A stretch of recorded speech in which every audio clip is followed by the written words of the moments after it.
تو ایسی کون سی تاریخ ہے جو گالی پہ مجبور کر رہی ہے؟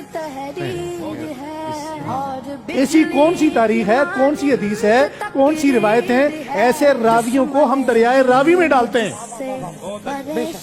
ایسے کسی راوی کی ہمارے نزدیک کوئی حیثیت نہیں ہے۔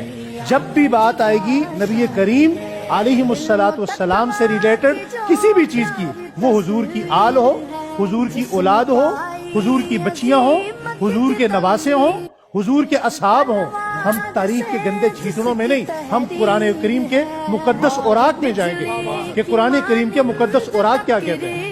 قرآن کہتا ہے وَكُلًّا وَعَدَ اللَّهُ الْحُسْنَىٰ۔ جب قرآن نے فیصلہ کر دیا تو کسی انسان کو یہ جسارت کس بنیاد پہ حاصل ہے کہ وہ آج صحابہ اکرام کی توہین کرے، اہل بیت اعظام کی توہین کرے، حضرت عائشہ پہ زبان درازی کرے؟ ہم ایسی کسی تاریخ کو قطعی طور پہ ماننے کو تیار نہیں ہیں۔ ایسی روایتیں کوئی حیثیت نہیں رکھتی قرآن کریم کے مقابلے میں۔ قرآن کریم آ گیا تو قرآن کریم کی